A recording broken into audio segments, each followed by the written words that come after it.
listening to The Sizzle on Iron Skillet Radio and Iron Skillet Television. You know who it is. You know what it is. It's The Sizzle in the building. Hotter than ever. You know who's in the building. He's Jake Sizzle. He's Rich Sizzle. I'm G Sizzle. We're in the building. And right now, gentlemen, we've got to talk about one thing. And that's only one thing that it can be. We've got to talk about basketball in the NBA Finals. Oh, my God.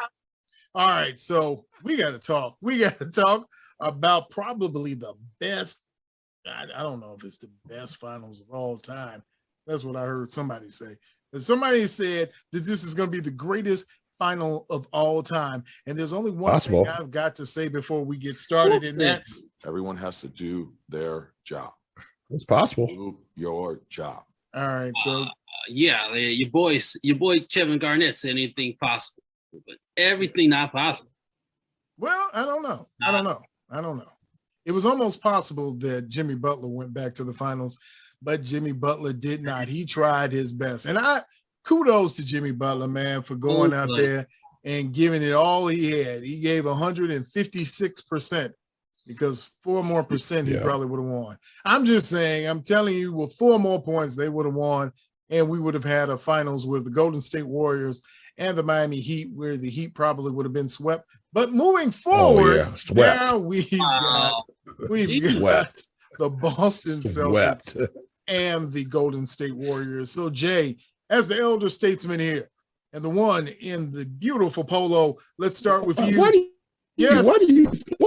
you say that every time you're coming to me? Oh, okay. Every time you come to me, I have to be. I'm the elder statesman. Like I'm going. What? Well, you want to be the younger statesman? Even though I do. No, well, I do have a bottle of Geritol on my desk, but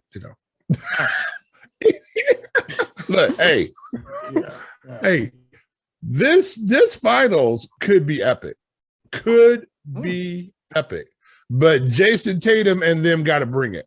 They got to bring it right from the beginning. They can't have these little lulls like they've been having. Can't have these 12-point halves.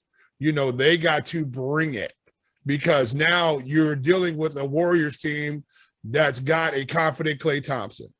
And that's what the West was hoping wasn't going to happen too quickly, was that Klay all of a sudden was going to get his he needs to take that. First thing he needs to do is take that headband off. I don't know why Klay has that headband on. I think that's throwing his shot off. I think it's making his head lean over to the left too far. Something's wrong, because he just don't look right with that headband. But I digress though. He's coming back and he's shooting better and he's playing better defense. So, and then you got Wiggins, who is coming into his own. Right. And all of a sudden with Poole, the Warriors have a big three. I mean, Poole and Wiggins make a whole nother big one. So they have, and then you got Draymond Green, who got snubbed for being first team all NBA defense, which he is going to be a mad warrior. So he might foul out in the first quarter. So, but this is going to be this. Hey, this could be a good one. I'll hit the Celtics on the other side. Well, I tell you what, Rich, with all the wonderful puns that Jake Sizzle just gave us, he gave us a really big one, and the Mad Warrior. So let's go with that. I say, Rich Sizzle, that you got to have a team that's built off of a strong point guard and a dynamic power forward. I believe in this NBA, if you have those two elements, you can win.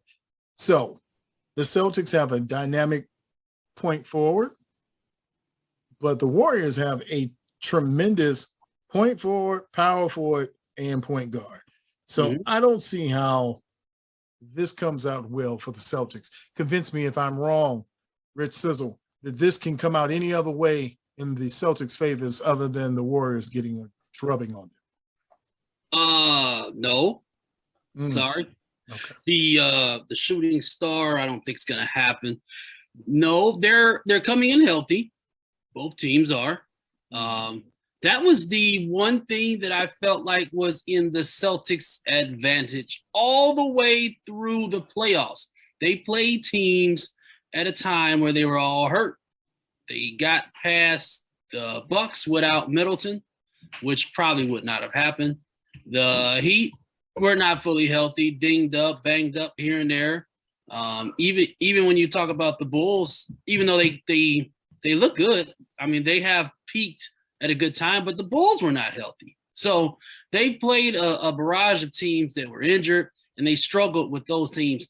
The Warriors look good. They look healthy. Like Jay says, you have that final piece that just takes them over the top of Klay Thompson, and he's playing good. He's averaging 20 points this point season. So when you've got 3 to 4 people on the floor at any time that can hit a three at any moment's notice, I think that the Celtics come in with a lot of energy, with a lot of defensive prowess, but I don't think it's enough. I don't think that they can complement or match the Warriors as far as offensively, because that's what you're going to have to do eventually. I understand defense will slow the game down, but once those guys get going, it's nothing for them to drop a good quick 15 points in less than 5 minutes or so. Miami struggled in game 7. Once they got ahead, they struggled to come back, and then they lagged down. They came back. They settled down. That's not going to happen with the Warriors. Once they catch fire and they get to going, it's a wrap. And you don't have to worry about that 1 or 2 players that might or might not hit. They're all going to hit that shot. So I don't see how this ends well with the Celtics against the Warriors unless something catastrophic happens on the Warriors, God forbid, because that would just do that infamous what if, and we would hate for that to happen. So, well, that is a good point. But to your point, Rich, the Celtics have had a good schedule. But Jay, have not the Warriors had a good run too? They've run into some teams. They didn't have to face the best team in the West this year, which would have been the Suns. They've also run into some other teams that had some injury issues when you lost Ja Morant. So could the Warriors have been the beneficiaries of getting in a smooth pathway right to the finals through all the teams that they've played in the Western Conference? You got to play your schedule. You know what I'm saying? I mean, who shows up on the other side? I mean, you can say the same thing for the Warriors. When Klay Thompson wasn't going 100%, when Draymond Green was out, when Steph Curry was hobbled up earlier in the year. You got to play who's playing on the other side of the bench. So on that one, yeah, everybody's hurt when you get into the playoffs. I don't care who it is. If you play any significant minutes, that's what's going to happen. But what I'm looking at with the Celtics, you need Marcus Smart and Jaylen Brown to play the most cutthroat, beat-up defense you've ever seen, and hopefully they don't fall out, because they're going to have to put a tremendous amount of pressure on Klay, on Steph, to try to keep them from catching the ball out on the arc. But here's the problem. If they step out there to defend the arc, the Warriors are probably the best team in basketball to cut backdoor. And these guys move without the basketball, and I don't think Marcus Smart has the engine to keep running with Steph Curry all night long.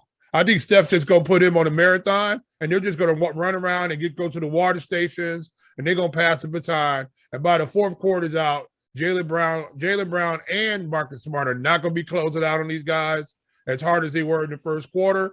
And you're going to see some wide open threes from the Warriors. You're going to see them get down in the elbow because their midi game is nasty. The Warriors' midi game is nasty. They get around 14, 13, right inside there. They got that one little hand push shot, and they will kill you. And one of the things that people do not realize is Steph Curry is probably one of the best finishers around the basket that we've seen in a while. He's got it all. He can handle, he can dribble, and he can shoot. And we didn't know that he can get this layup package to get it going too. So I just think Jayson Tatum has to put on his Superman cape. And if he's going to win this championship, they're going to need high 30s out of him every game. I mean, he's going to have to go for big numbers every night. I don't know if he can do it every night. He's a 1 night, 2 night type of guy, but I don't know if he can go all night long. So we'll see.